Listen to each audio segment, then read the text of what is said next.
Thanks for joining us. We're certainly happy to have FitGolf back on board as a partner again of the Indiana PGA this year. I think this is probably the fourth or fifth year that we've had a partnership with them. And I know it's been beneficial to several of our PGA members. So thanks for joining us. And Fran, I will turn it over to you to take it from there. Sure. I want to thank everyone that's on this video for taking the time to take a look at these new PGA tools that are available to you to help you through these times that we're all experiencing right now. And for those of you that get to view this a little later that couldn't make the meeting, we welcome your time as well. And Mike, I want to thank you for your due diligence in determining the values of these tools for this PGA section and for your members, and helping us customize this special program to where it can benefit the Indiana PGA section the most. Although this program originated in Philadelphia, the Philadelphia PGA section, with the help of Northern California and the Illinois section and Indiana PGA sections, this program you're about to see has now been implemented in several states and will also be utilized starting in the Carolinas PGA section later today. So it is spreading. Many of you have either heard of us or already know us and know what we do, but for those of you hearing about us for the first time or are not quite sure what we do, I just want to start this meeting by quickly clarifying what we do so there's no confusion. We have nothing to do with golf swing instruction or swing lessons of any sort. All we do is we take a look at how a person's body moves functionally, and then we relate that to the movement in their swing or the flight of the ball. All right? So now the goal of this program that we're about to show you is to strengthen or even open lines of communications between the golfer and the teaching professionals, which would be you. So let's keep that goal in mind as we unfold the three components of this program for you. Also want to mention that if you want to ask us questions, we're going to have a period at the end of this where you can ask all you want. If you'd like to type some questions in the chat box along the way so you don't forget them and so we don't miss them at the end, you're welcome to do so as well. So I'm going to start by sharing, we're going to get right into this. I'm going to start by sharing the screen of the program. This is the program description you're about to see. Now, let me know if you see that, folks. Tracy, Dave, is it? I can see it. This is Todd. I see it good. Okay, great. All right, so if you take a look at this program, again, was developed to get the golfer closer to the golf instructor, to form that communication and create curiosity with the golfers to want to go to their golf instructors and ask questions. So that's what this is all about. And we're going to talk about the benefits to the golf instructor. Over here, you will be gaining knowledge of how the body affects the golf swing, and also your golfers will gain that same knowledge. And we will take a look at what this all means to you in terms of how we're able to bring that golfer closer to you in some of the components here. So now the first component we're going to talk about, the first of three, is designed to provide content and education to the golfer and also to the golf instructor. But all we want to do is, when you look at that end golf user, we want to make sure that they have information to help them on how their body relates to the flight of the ball, but not by just one means, by several different, I guess, avenues. This particular one is a weekly video program. And what we have for you PGA members is 52 exercises that you will be able to send out to your golfers for a whole year. Again, all designed to educate the golfer. Now, all these components or this entire program is at no cost to you, the PGA member. And so what we're doing here is, because the PGA basically are the people that help create this, and created it with tools that would help their members. This program goes to from the PGA to the PGA member as a member benefit. Now, at that point, the PGA member then has the rights to these. So therefore, they can take it to their clubs or retail space or academies and offer it to those entities because they are a staff member at that location. So now the club can then pass it on to their golfer. And again, at all three parts of that process, there is no cost to any of those parties, including the golfer. This is an example of a weekly exercise, and they're all approximately a minute long. None of them require any type of equipment. Matter of fact, I think some of the only equipment there, if you see Jason's knee is on a pad and he uses a golf club, that's probably the extent of most of the exercises, okay? And I'm gonna run through this really quick, just so you get an idea of what it looks like. Welcome to Faults and Fixes, where we at FitGolf teach you simple exercises to fix common golf swing faults. This week, see here how a wood chop involves improper rotation of the upper body. Fixing this will increase control, power, and consistency. Let's take a look at the fix. This is half kneeling rotation. Half kneeling rotation will help improve balance and upper body separation from the lower body in the golf swing. You'll need a golf club and some kind of soft mat to put under your knees. Begin by getting on your right knee with your left foot in front of your right foot in a half kneeling position. Put the club behind your back and lock it in place like Jason does here. Turn your chest as far towards the elevated knee as you can and come back to center. Do this 10 times, then another 10 with the opposite leg position. Then repeat the sequence twice. You want to avoid common errors, such as moving your knees like Jason does here. Another error would be bowing your hips. Instead, keep your lower body stable and turn your chest. This is half kneeling rotation. Now, after viewing this video, your golfer will have an option at the bottom of each video to click on a green button that says Exercise Library, which is another form of providing content to the golfer. And we'll get into that a little later. So this is component number one. So now we're going to go to the second component of that, and that would be free online assessments for the PGA Pro or PGA member, as well as the golfer at the clubs or academies or retail locations. All right, so the first component, the PGA Pro, will be called or communicated with through email to set up an appointment for a complimentary online assessment. And in that assessment, you will be learning how the basic body movement and what that has to do with the flight of the ball. And some of the tests you'll be seeing here are, the four main tests are, in the fourth line of the second paragraph, the toe touch, the overhead deep squat, the pelvic rotation, and the torso rotation. We find that those four tests tell us a story about your body's movement and allows us to start creating I guess, exactly what your body is doing and how it affects the flight of the ball. Okay, and you'll see a little bit of that with Dave and Greg in a moment. So this is designed to help the PGA Pro learn more so they can observe their student and actually find these kinds of restrictions and limitations and have an idea of what to do next, all educational. The second part of this component is when the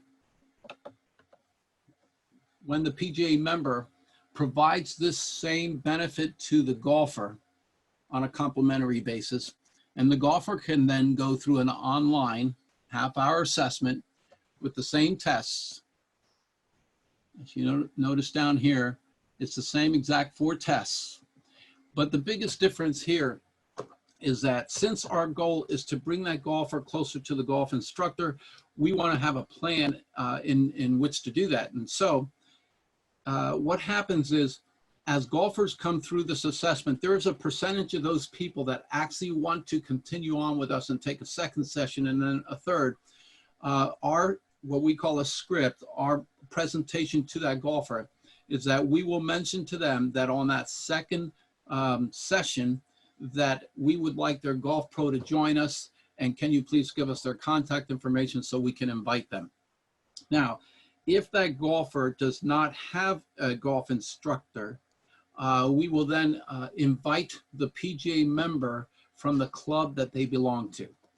So there's our way of getting that golfer back to the PGA member, because we want the golfer to understand that it is not our program and the golf instructor is a part of our program. It's actually the complete opposite. The golf instructor is the driver of the program, and we are a component of their program. And that's how we want to bring them back together. And that may allow for the golf instructor to start creating their own swing assessments online and have that communication with the golfer direct, right? That's what we've been doing in other sections. And the final component, if I could get past this. Okay. Do you guys see the, I'm not, for some reason where it says stop sharing is in the way. Okay. Now, one of the final components here is the newsletter. Again, more content. We're going to send to each PGA member upon their request 12 brand new articles that provide more content to the golfer. And this is an example right here.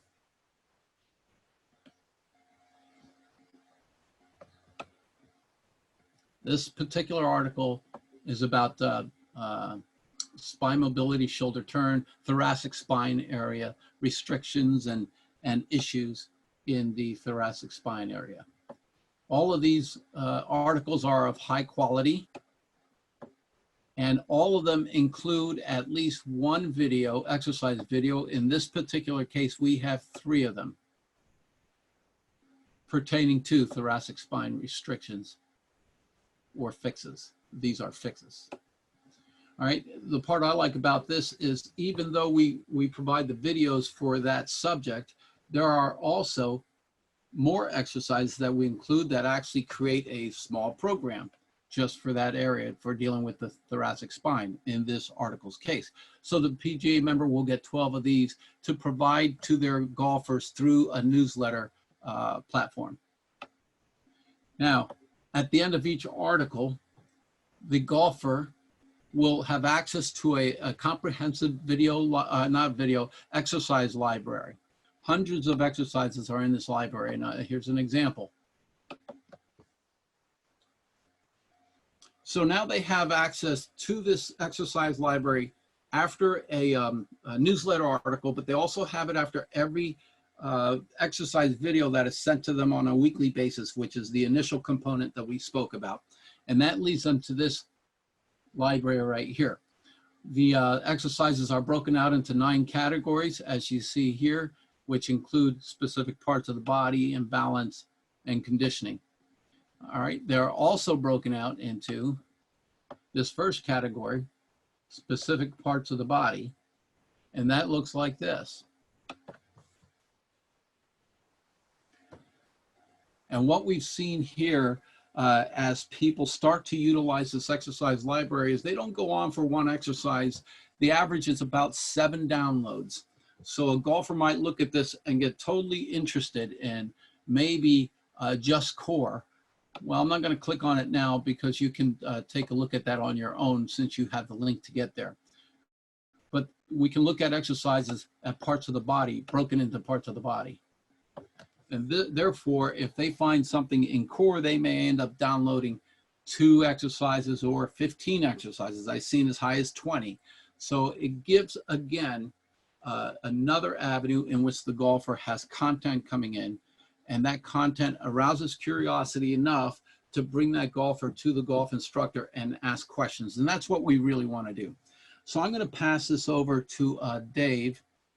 And Dave's going to show you pretty much what goes on in that the online assessment that we talked about earlier, what is and how you can use that information to your benefit. Great, thanks, Fran. Okay, I will unshare. And I'm I will sorry, folks, share. but I have to talk myself through this step-by-step thing.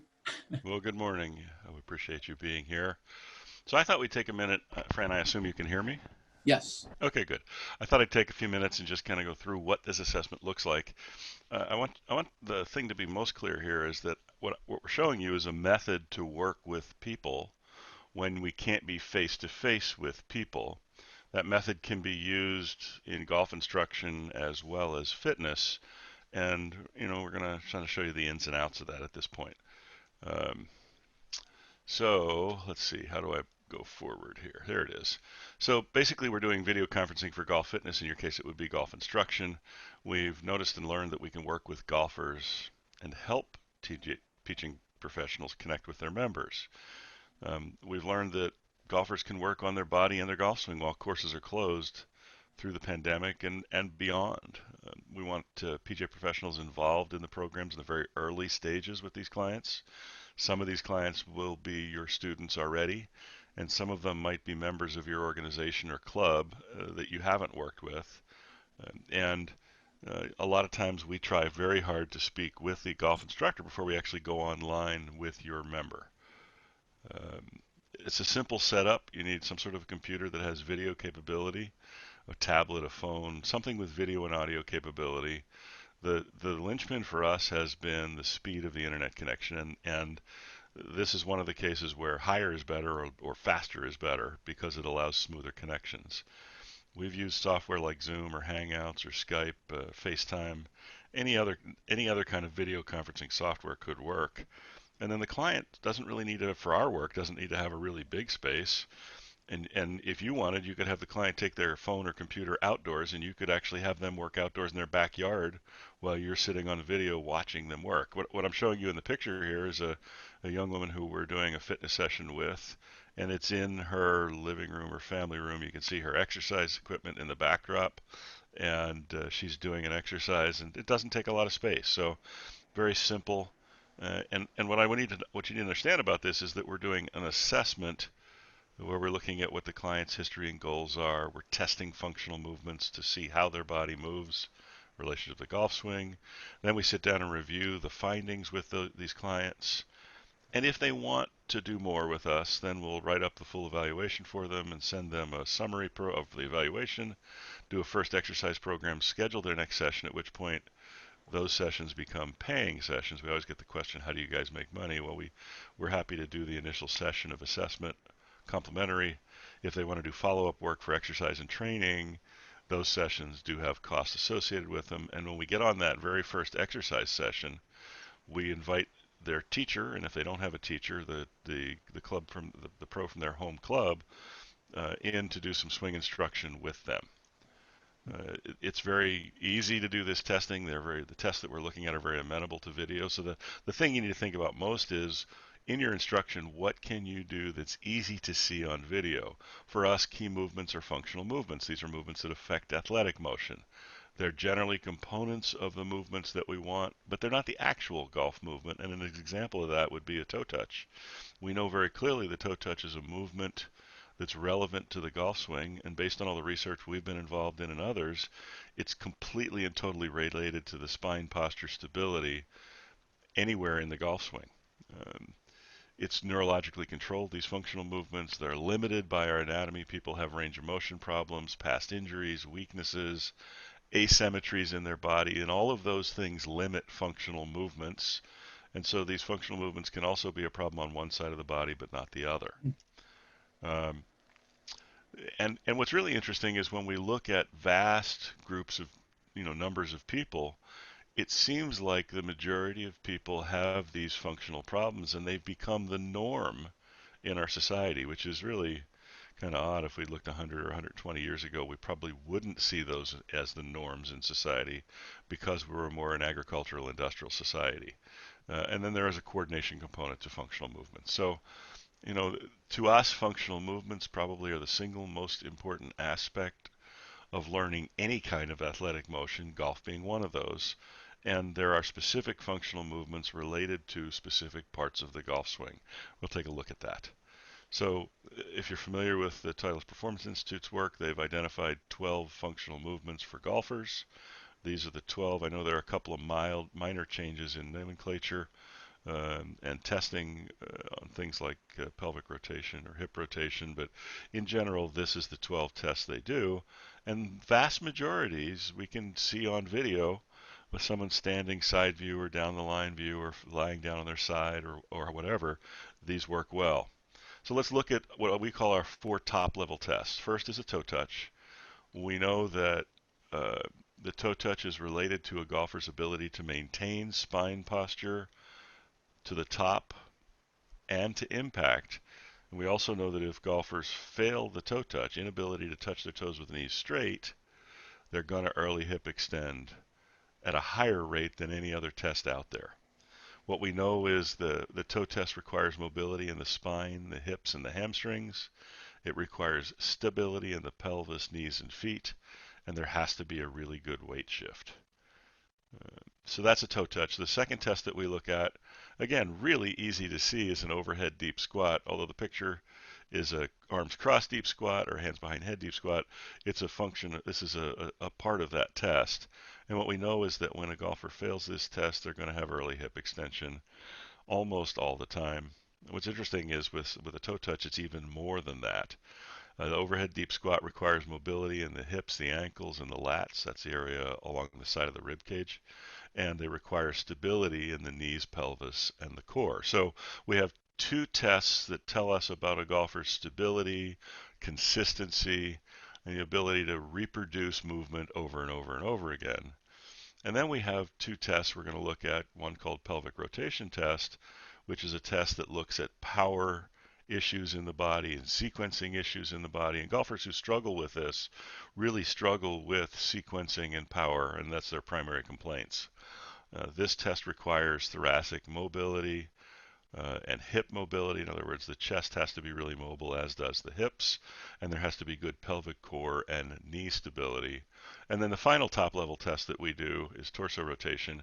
Again, people who struggle with torso rotation without pelvic movement, in other words, independent upper body movement, typically will complain to us about problems of control, accuracy, and distance.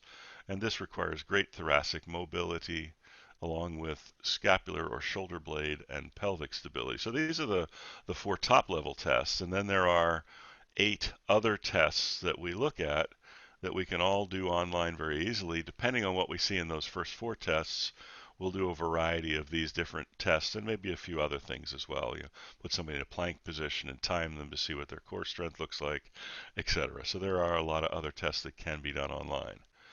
So finally, these are basically the 4 tests that we're looking at: toe touch, deep squat, pelvic rotation, torso rotation. And I'm going to throw this over to Greg Johnson, who is in our Sacramento office, to demonstrate these tests to you, and then I'll take this back and we'll wrap up. So Greg, let me just end my sharing, and now on to you, Greg. Excellent. Thank you, Dave. So one thing I want to suggest is if you have room where you are, I would actually encourage you guys to get up and try some of these tests. So ideally, I have myself set up about 6 to 8 feet away from the camera, so you should be able to see my whole body. So just to kind of run through all the tests that David just went over, the first one would be a toe touch test.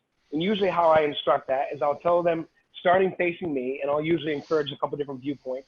Toes and the heels are touching, hands are stacked, and without bending the knees, I want to see if they can go down and do a toe touch. Right? And then I'll usually ask them to turn 90 degrees one way or the other, toes and heels touching, fingers stacked, and go down. So basically what I'm looking for is can they or can't they? The things I don't want to see is either if they can't get to their toes, they need improvement, or if they bend their knees to get to their toes. So that's one of the major tests that Dave talked about. Another one, and some of these are really important that you can see the whole body. If I'm doing a deep squat, I'm going to make sure my big toes are lined up with my hip bones pointing straight at the camera, arms directly overhead. And the only instruction I'm going to give them is try to keep their hands overhead and their heels on the ground. And I'm going to ask them to squat as deep as they can and come back up. And again, I'll look at that usually from base. I'll ask them to turn 90 degrees. I'll look at it again. And a couple things I don't want to see from this view is either their arms collapsing forward or them not being able to get down below, or if I see their heels leaving the ground. And a lot of times in this one, I'll ask them to face away from the camera because a lot of times you could see maybe a weight shift that you may not be able to see from the other views. And then the last two tests are the rotation test. And I'll start them here, but usually if I'm showing them, I might step closer to the camera so they can see what I'm doing. So the first one is, can I keep my torso still and rotate my pelvis? And again, what I'm looking for is fluid movement in the pelvis without movement in the upper body. I shouldn't see any side to side, or I shouldn't see upper body movement. And then the last one, if I'm keeping my hips still from the torso, rotating as far as I can. And again, I don't want to see any movement from the lower body, only the upper body. All right. Great. Thanks, Greg. So let's go back and look at just a few more things I think that are important that we talk about in these sessions. So, we do these tests with folks, and at the end of these tests, then we're going to lay out a program for them. It's based on the findings of the assessment. If they struggle with toe touch, deep squat, bridge, there are different exercises in that exercise library that Fran was showing you that are designed to specifically handle these problems.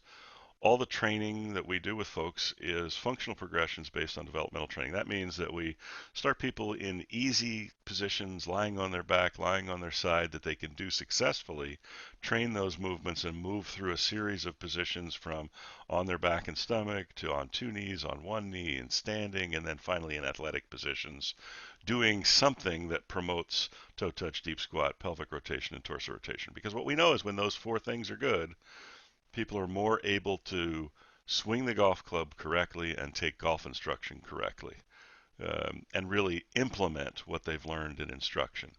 And then finally, we follow up with clients either every week or every 2 weeks, depending on their ability, their availability, and how quickly their body learns.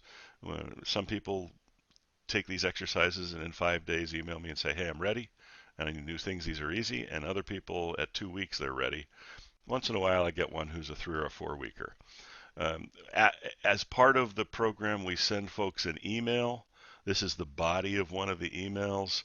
In the email, we give them the title of the exercise with a hyperlink to that exercise in our exercise library.